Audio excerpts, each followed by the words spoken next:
പരിവാരമായ ദൈവമേ, ഈ കൃപയുടെ സമയം ഞങ്ങളുടെ കൂടെ ആയിരുന്നു ഞങ്ങളെ അനുഗ്രഹിക്കുവാനും ആശീർവദിക്കുവാനും ഈ അൾത്താറെ ഞങ്ങളുടെ ഒപ്പമായിരിക്കും നല്ല തമ്പുരാനെ. നിന്നെ ഞങ്ങൾ ആരാധിക്കുന്നു, സ്തുതിക്കുന്നു, അങ്ങേ ഞങ്ങൾ ആരാധിക്കുന്നു, മഹത്വപ്പെടുത്തുന്നു. കർത്താവേ, ഈ കരുണയുടെ തിരുമണിക്കൂർ ലോകമെമ്പാടുമുള്ള സകലരിലേക്കും നിന്റെ വലിയ കരുണ ചൊരിയണമേ എന്ന നിമിഷം പ്രാർത്ഥിക്കുന്നു. നമുക്കെല്ലാവർക്കും ഒരുമിച്ച് ചേർന്ന് ഒരേ മനസ്സോടെ ഒരേ ആത്മാവോടെ കർത്താവിന്റെ കാരുണ്യത്തിൽ പൂർണ്ണമായ വിശ്വാസം അർപ്പിച്ചുകൊണ്ട് നമുക്ക് പ്രാർത്ഥിക്കാം. ഈശോയുടെ ഹൃദയത്തിൽ നിന്ന് ഞങ്ങൾക്ക് കാരുണ്യ സ്രോതസ്സായി ഒഴുകിയിറങ്ങിയ തിരുരക്തമേ, തിരുജലമേ, ഈശോയുടെ ഹൃദയത്തിൽ നിന്ന് ഞങ്ങൾക്ക് കാരുണ്യ സ്രോതസ്സായി ഒഴുകിയിറങ്ങിയ തിരുരക്തമേ, തിരുജലമേ, ഈശോയുടെ ഹൃദയത്തിൽ നിന്ന് ഞങ്ങൾക്ക് കാരുണ്യ സ്രോതസ്സായി ഒഴുകിയിറങ്ങിയ തിരുരക്തമേ, തിരുജലമേ, പ്രിയപ്പെട്ടവരെ, ദിവ്യകാരുണ്യനാഥന്റെ സന്നിധിയിലായിരിക്കുമ്പോൾ നമ്മുടെ പ്രാർത്ഥനകളും നിയോഗങ്ങളും എല്ലാം നമ്മുടെ പച്ചയായ ജീവിതങ്ങളെയും ദൈവത്തിന്റെ മുമ്പിൽ സമർപ്പിച്ചുകൊണ്ട് ഈ നിമിഷം നമുക്കായിരിക്കാം. കർത്താവ് മിശിഹ ലൂക്കായുടെ സുവിശേഷത്തില് വളരെ കൃത്യമായും പറഞ്ഞു വെക്കുന്ന കാര്യം 6-ാം അധ്യായം 36-ാമത്തെ തിരുവചനം, നിങ്ങളുടെ പിതാവ് കരുണയുള്ളവനായിരിക്കുന്നത് പോലെ നിങ്ങളും കരുണയുള്ളവരായിരിക്കും. നിങ്ങളുടെ പിതാവ് കരുണയുള്ളവനായിരിക്കുന്നത് പോലെ നിങ്ങളും കരുണയുള്ളവരായിരിക്കും. നമ്മളെ സംബന്ധിച്ചിടത്തോളം നമ്മുടെ ജീവിതത്തെ എപ്രകാരമാക്കി തീർക്കണമെന്നുള്ള ഒരു വലിയൊരു ചിന്തയാണ് ഈ ഒരു വചനഭാഗത്ത് നമ്മൾ കാണുക. ദൈവം നമ്മളെ കുറിച്ച് ആഗ്രഹിക്കുന്നതും നമ്മുടെ ജീവിതത്തെ കുറിച്ച് ദൈവം പദ്ധതിയിട്ടിരിക്കുന്നതും നമ്മൾ കരുണയുള്ളവരായിട്ട് മാറണം. എപ്രകാരമുള്ളവരാണ്? സ്വർഗസ്ഥനായ പിതാവിനെ പോലെ കരുണയുള്ളവനായിട്ട് നമ്മൾ മാറണം. അതിനുവേണ്ടിയുള്ള പരിശ്രമമാണ്. അതിനുവേണ്ടിയാണ് നമ്മൾ ഓരോ നിമിഷവും പരിശ്രമിക്കുക. ദൈവത്തിന്റെ മറ്റൊരു പേരാണ് കരുണ. പ്രിയപ്പെട്ടവരെ, ദിവ്യകാരുണ്യനാഥന്റെ സന്നിധിയിലായിരിക്കുമ്പോൾ ദൈവത്തിന് മനുഷ്യവംശത്തോടുള്ള അനന്തമായ സ്നേഹവും കരുണയുമാണ് യേശുക്രിസ്തുവിൽ നമ്മൾ കാണുക. പിതാവായ ദൈവം തന്റെ പുത്രനെ ലോകത്തിലേക്ക് അയച്ച് നമ്മുടെ ജീവിതത്തെ രക്ഷിക്കുവാനായിട്ട് തിരുവള്ളമായി. യോഹന്നാന്റെ സുവിശേഷം 3-ാം അധ്യായം 16-ാമത്തെ തിരുവചനത്തിൽ നമ്മൾ വായിക്കുന്നത്, നമ്മളെല്ലാവരും നശിച്ചു പോകാതിരിക്കാൻ ദൈവം തന്റെ പുത്രനെ ലോകത്തിലേക്ക് അയച്ചു. അത്രമാത്രം നമ്മളെ ഓരോരുത്തരെയും സ്നേഹിക്കുകയും കരുണ കാണിക്കുകയും നമ്മുടെ തിരിച്ചുവരവിൽ സന്തോഷിക്കുന്നവനുമാണ് നമ്മുടെ ദൈവം എന്നുള്ള കാര്യമാണ് സുവിശേഷത്തിൽ നമ്മൾ കാണുക. ഹോസിയ പ്രവാചകന്റെ പുസ്തകത്തിൽ 14-ാമത്തെ അധ്യായത്തില് അനുതാപത്തോടെ ഇസ്രായേൽ ജനത തിരിച്ചു വരുമ്പോൾ അവരെ സ്വീകരിക്കുന്ന ദൈവത്തെയാണ് കാണുക. ദൈവത്തിന് എന്തുമാത്രം മനുഷ്യവംശത്തോട്, അല്ല തന്റെ പ്രിയപ്പെട്ട ജനത്തോട് സ്നേഹമുണ്ട്, കരുണയുണ്ട്, കരുതലുണ്ട് എന്നുള്ളത് വളരെ വ്യക്തമായിട്ട് പറഞ്ഞ് മനസ്സിലാക്കി തരുന്ന ഒരു പ്രവാചകനാണ് ഹോസിയ പ്രവാചകൻ. കർത്താവിന്റെ ആ ഒരു വലിയ ഹിതം എപ്രകാരമാണെന്ന് ഇസ്രായേൽ ജനത്തെ പറഞ്ഞ് മനസ്സിലാക്കിയത് തന്റെ ജീവിതത്തിലൂടെ. ദൈവം അരുളി ചെയ്ത ഓരോ കാര്യങ്ങളും തന്റെ ജീവിതത്തിലൂടെ പൂർത്തിയാക്കി. എന്തുമാത്രം സ്നേഹത്തോടെ, എന്തുമാത്രം കാരുണ്യത്തോടെയാണ് കർത്താവ് ഇസ്രായേൽ ജനതയുടെ തിരിച്ചുവരവനായി കാത്തിരിക്കുന്നത്.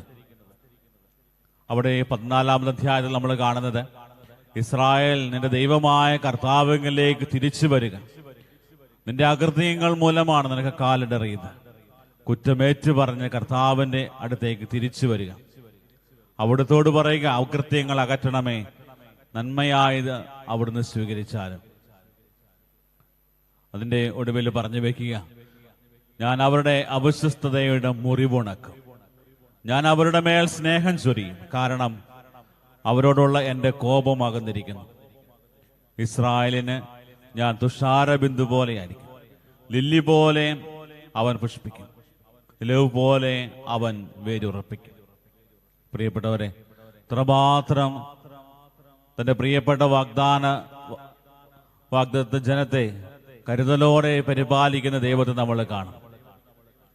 അതുകൊണ്ടാണ് ഈശോ പറഞ്ഞു വയ്ക്കുക, നിങ്ങളുടെ സ്വർഗീയ പിതാവ് കരുണയുള്ളവനായിരിക്കുന്നത് പോലെ നിങ്ങളും കരുണയുള്ളവരായിരിക്കും. പ്രിയപ്പെട്ടവരെ, നമ്മുടെ ജീവിതത്തെ കരുണയുടെ ജീവിതങ്ങളായി നമ്മൾ മാറ്റുന്ന പ്രകാരമാണ് കർത്താവിനോട് ചേർന്ന് ജീവിക്കുവാനായുള്ള വലിയ ആഗ്രഹം. പൗലോസ്ലീഹായുടെ ലേഖനത്തിൽ നമ്മൾ കാണുന്നുണ്ട് എന്താണ് യഥാർത്ഥത്തിലുള്ള ആരാധന. റോമാക്കാർക്ക് അതിൽ ലേഖനം 12-ാമത്തെ അധ്യായത്തിൽ കാണുന്നുണ്ട്. ആകയാൽ സഹോദരരെ, ദൈവത്തിന്റെ കാരുണ്യം അനുസ്മരിച്ചുകൊണ്ട് ഞാൻ നിങ്ങളോട് അപേക്ഷിക്കുന്നു, നിങ്ങളുടെ ശരീരങ്ങളെ വിശുദ്ധവും ദൈവത്തിന് പ്രീതികരവുമായ സജീവ ബലിയായി സമർപ്പിക്കുവിൻ. ഇതായിരിക്കണം നിങ്ങളുടെ യഥാർത്ഥമായ ആരാധന. ദൈവത്തിന് പൂർണ്ണമായി സമർപ്പിച്ചുകൊണ്ട് എൻ്റെ ജീവിതത്തിൽ ദൈവം എനിക്ക് നൽകിയ എല്ലാ അനുഗ്രഹങ്ങളെയും ദൈവത്തിന്റെ വലിയ കാരുണ്യത്തെയും അനുസ്മരിച്ചുകൊണ്ട് എൻ്റെ ജീവിതത്തെ പൂർണ്ണമായി ദൈവത്തിന് ഞാൻ സമർപ്പിക്കുമ്പോൾ അതൊരു വലിയ ആരാധനയായിട്ട് മാറുക. ദൈവത്തിന്റെ കാരുണ്യം ഏറ്റവും കൂടുതലായിട്ട് നമ്മളെ അനുസ്മരിപ്പിക്കുവാൻ നമ്മളെ സഹായിക്കുന്ന ഒന്നാണ് വിശുദ്ധ ഗ്രന്ഥം. തിരുവചനത്തിലൂടെ എപ്രകാരമാണ് ദൈവം നമ്മുടെ ഓരോരുത്തരുടെയും ജീവിതത്തിൽ, ചരിത്രത്തിൽ ഇടപെട്ടത്, നമ്മുടെ ജീവിതത്തിൽ ഇടപെടുന്നത് എന്ന് നമുക്ക് വ്യക്തമാക്കും. ഈ കരുണയുടെ തിരുമണിക്കൂറിൽ നമുക്കും പ്രാർത്ഥിക്കാവുന്ന ഒരു കാര്യം, കർത്താവേ, നിന്റെ കാരുണ്യവും സ്നേഹവും പൂർണ്ണമായും മനസ്സിലാക്കുവാനും ആ സ്നേഹത്തിൽ ആഴപ്പെട്ട് ജീവിക്കുവാനും ഞങ്ങളെ ഓരോരുത്തരെയും ശക്തിപ്പെടുത്തണമേ നിമിഷം പ്രാർത്ഥിക്കാം. ആത്മാവിന്റെ വലിയ അഭിഷേകം നമ്മളിൽ ഓരോരുത്തരും നിറയുവാനായിട്ട് ഈ നിമിഷം പ്രാർത്ഥിക്കാം. ലോകമെമ്പാടുമുള്ള സകലരിലേക്കും കർത്താവേ നിന്റെ വലിയ കാരുണ്യം ചൊരിയണമെന്ന് പ്രാർത്ഥിക്കാം. വിശുദ്ധ ഫൗസ്റ്റീനായിലൂടെ ഈശോ വെളിപ്പെടുത്തിയ ഒരു വലിയ കാര്യമാണ് കർത്താവിന്റെ കാരുണ്യത്തെ പ്രഘോഷിക്കുക, കർത്താവിന്റെ കാരുണ്യത്തിൽ പൂർണ്ണമായി ശരണപ്പെടുക. നമ്മുടെ ജീവിതത്തിൽ ദൈവം പൂർണ്ണമായി ഇടപെടും.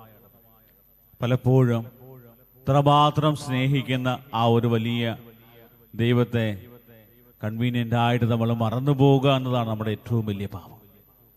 ഇത്രമാത്രം കരുതലോടെ കാരുണ്യത്തോടെ നമ്മുടെ തിരിച്ചുവരവനായി കാത്തിരിക്കുകയും നമ്മളെ സ്വീകരിക്കുവാനായി ഒരുങ്ങിയിരിക്കുന്ന കർത്താവിന്റെ സ്നേഹം കണ്ടില്ല എന്ന് നടിക്കുന്നത് കർത്താവിന്റെ കാരുണ്യത്തിൽ നമ്മളെ അകറ്റുന്ന കാര്യമാണ്.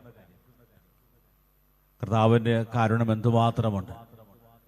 നമ്മുടെയൊക്കെ പാപങ്ങൾ പലപ്പോഴും കർത്താവിന്റെ കാരുണ്യം നമ്മൾ അത് സ്വീകരിക്കുന്നതിൽ നിന്ന് നമ്മളെ തടഞ്ഞു നിർത്തുകയാണ്.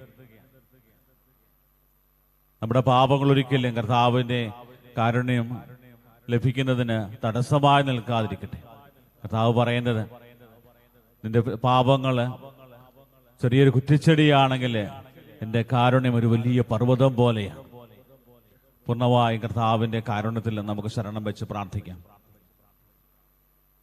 ഈ നിമിഷം ആരാധനയുടെ നിമിഷം, ദിവ്യകാരുണ്യനാഥൻ കുർബാനയായി നമ്മുടെ കൂടെ ആയിരിക്കുമ്പോൾ നമുക്കും പ്രാർത്ഥിക്കാവുന്ന കാര്യം, കർത്താവേ, ഞങ്ങളുടെ ജീവിതങ്ങളെ കരുണയുടെ ജീവിതങ്ങളാക്കി മാറ്റണമേ.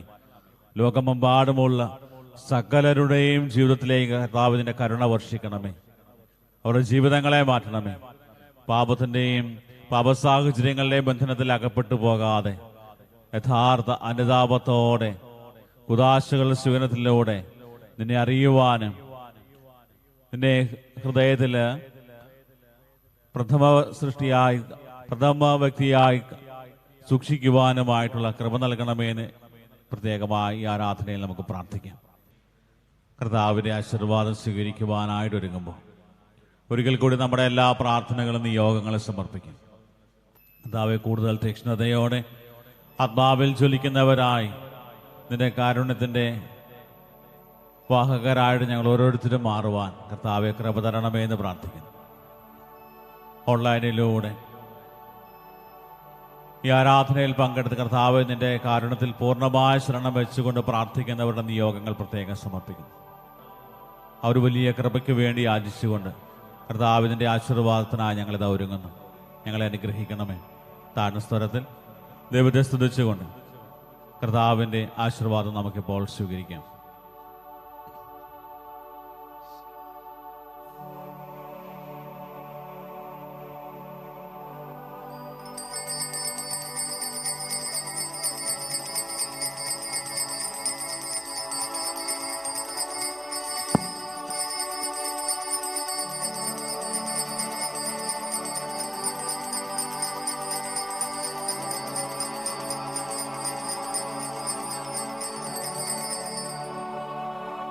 പരിശുദ്ധ പരമമാ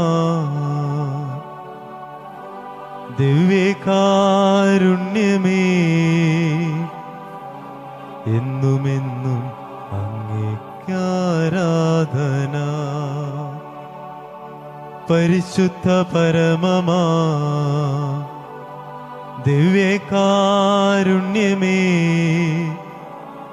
എന്നുമെന്നും അങ്ങേക്കാരാധന.